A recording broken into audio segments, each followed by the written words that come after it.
बदतमीज बहू।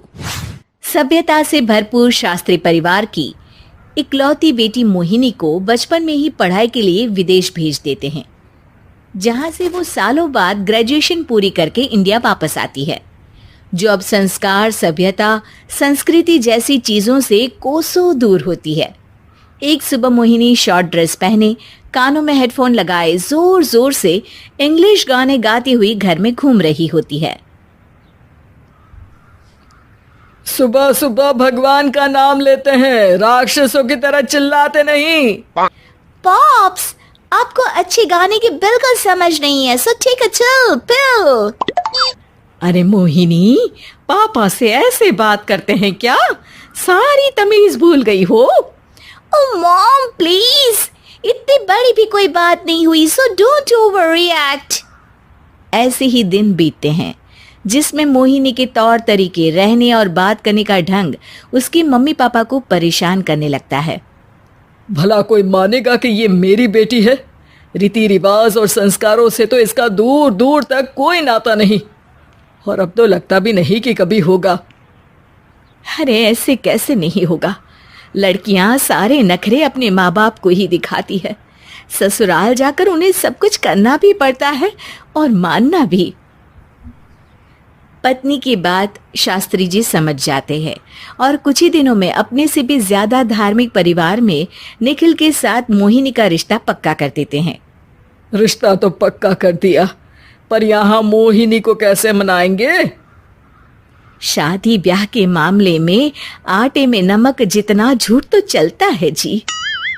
इसी तरह एक के बाद एक तिकड़म लगाते हुए दोनों मिलकर मोहिनी को शादी के लिए तैयार कर लेते हैं और मोहिनी निखिल की शादी हो जाती है, जिसके अगले दिन से ही मोहिनी दोबारा अपने पूरे अवतार में शॉर्ट ड्रेस पहनकर घर में घूमने लगती है।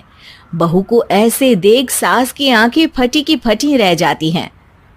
अरे ये क्या बेशर्मी है, हमारे घर की लड़कियां जींस तक नहीं पहनती और तुम बहू होकर इतने छोटे कपड़े पहनकर पूरे घर में घूम रही हो। सीरियसली मॉम, प्लीज आप अपनी इस 80 के दशक वाली सोच में मुझे इंक्लूड मत करो। हाय तौबा, एक तो बेशर्मी दिखाती है, ऊपर से सास के साथ जुबान भी लड़ाती है। अरे जल्दी कपड़े बदल कर आ, घर की पहली आरती तुम्हें ही करनी है। इतनी देर में निखिल भी वहां आ जाता है। माँ, पापा आने वाले हैं, पूजा का सारा सामान तैयार है ना? ये पूजा हमेशा मेरे बॉयफ्रेंड्स के पीछे पड़ी रहती थी और अब हस्बैंड के पीछे भी आ गई।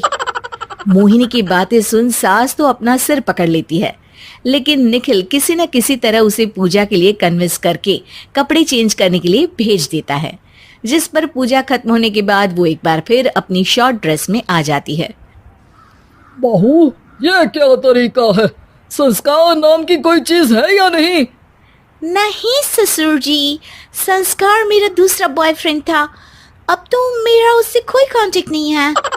मोहिनी का जवाब सुन के ससुर तो भगवान नाम जपते वहां से चले जाते हैं, लेकिन सास बहू के बीच कहासुनी फिर शुरू हो जाती है, जिसे इग्नोर करते हुए मोहिनी घर से बाहर चली जाती है और देर रात घर वापस आती है। मोहिनी, मैं जानता हूँ कि तुम विदेश में रही हो और तुम्हें वहीं की आदत है, पर यहाँ चीजें कुछ अलग है। अगर तुम उस हिसाब से कुछ एडजस्ट कर लो तो सबके लिए सही हो जाएगा। I am not in a lecture mood. Good night.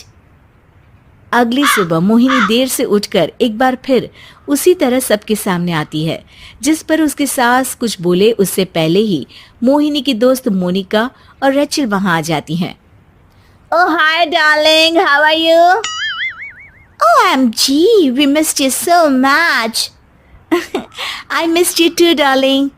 Ram Ram, इन्होंने तो तुमसे भी छोटे कपड़े पहने हैं। अरे तुम लोगों के अंदर कोई शर्म लिहाज बाकी भी है या सब बेच खाई? मोहिनी, तुम्हारी मेड कुछ ज्यादा नहीं बोलती?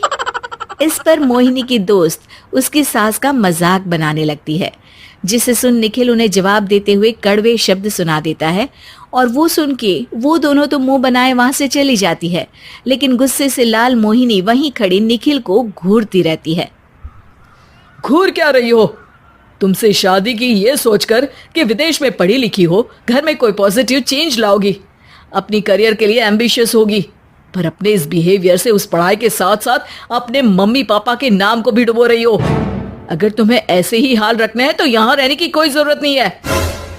निखिल की बातें सुनकर मोहिनी रोते हुए घर छोड़कर अपनी मम्मी पापा के पास वापस आ जाती है। ससुराल में सब कुछ ठीक तो है? वो अपने आप को समझते क्या है? मोहिनी पर चिल्ला रहे हैं? मैं क्यों उसके इशारों पर चलूं? मैं अपनी लाइफ अपने तरीके से जीना चाहती हूँ और वो ना आप लोगों को मंजूर था और ना ही उन्हें है।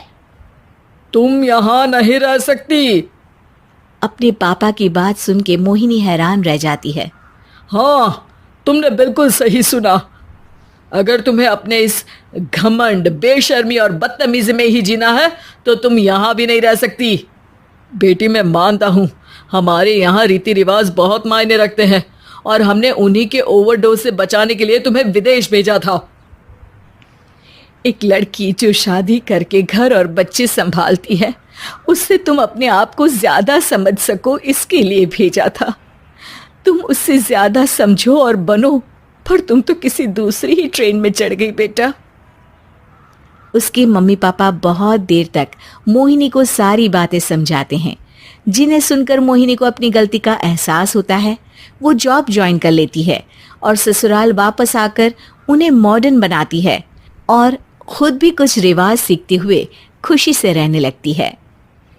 वकील बहू जनक पेशे से एक बहुत अच्छी वकील थी, लेकिन कहते हैं ना, बहू कितनी भी बड़ी तोप क्यों ना हो, सास के सामने तो भीगी बिल्ली ही होती है।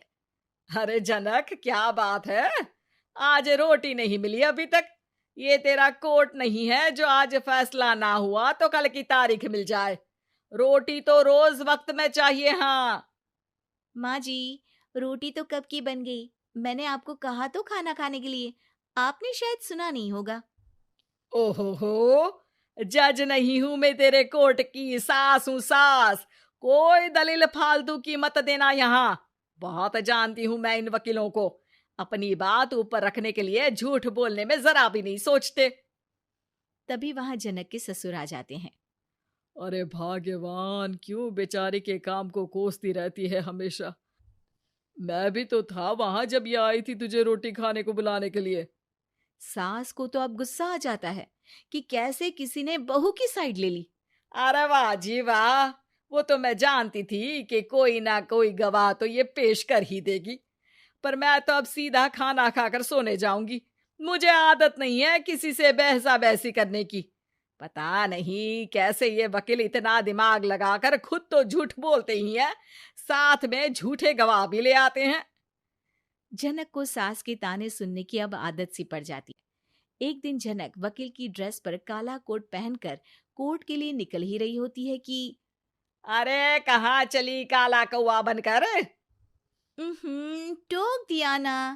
अब कोर्ट तो वकील वाली ड्रेस पहनकर ही जाऊंगी ना। वाह भाई वाह, दामिनी तो मैंने भी देखी है। सन्नी पाजी ने ऐसा ही कोट पहना था और कहा था कि तारीख पर तारीख, तारीख पर तारीख। मतलब कि कोई बात करनी है तो बोलिए, वरना वक्त नहीं है मेरे पास खराब करने के लिए। अरे पता नहीं तुझ में क्या देखा मेरे बेटे ने, सारा दिन वकीलों वाली बहस करती है, भोली भाली सास के साथ। अच्छा सुन, जो इतनी बहस मेरे आगे करती है ना, जरा अपने बॉस से कर ले, जो 1 साल भी ना हुए तेरी शादी को और काले कपड़े पहना दिए। अंदर जा और लाल कोट पहन कर आ, पता तो चले कि नई नवेली शादी हुई है। अरे माँ जी, कोर्ट में मेरा बॉस क्या करेगा? ये तो पूरे देश की ड्रेस है वकीलों के लिए। लेकिन सास तो ठहरी सास। अच्छा, तो कोई जरूरत नहीं है 2-4 साल कोर्ट जाने की। शादी थोड़ी पुरानी हो जाए तब इजाजत दे दूंगी मैं तुझे काले कपड़े पहनने की।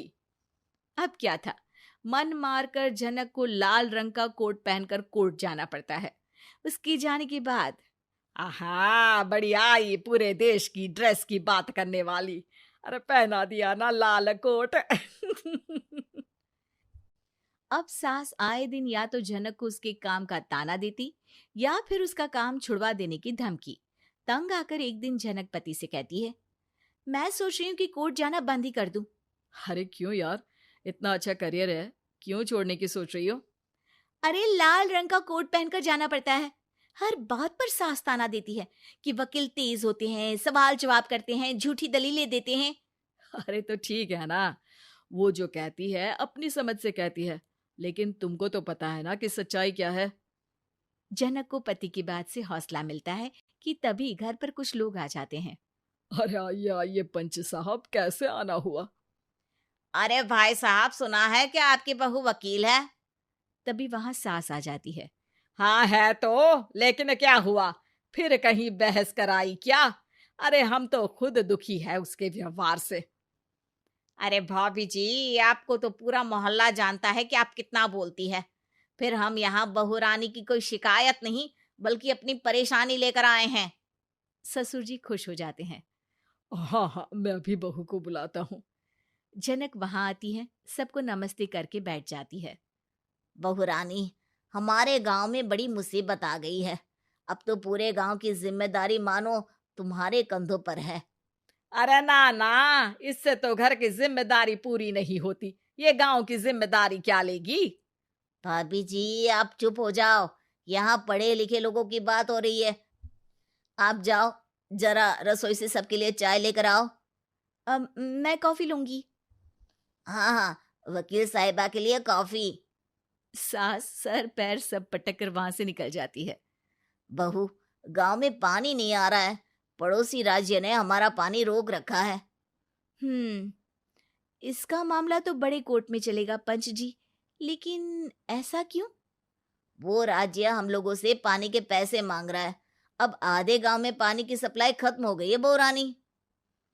अच्छा पंच साहब, बात गांव की है तो मैं जरूर केस लड़ूंगी। यहाँ एक बार फिर सास की एंट्री हो जाती है। अरे वाह जी वाह, ये काम करवा लो आप हमारी बहू से, बहुत अच्छा करती है।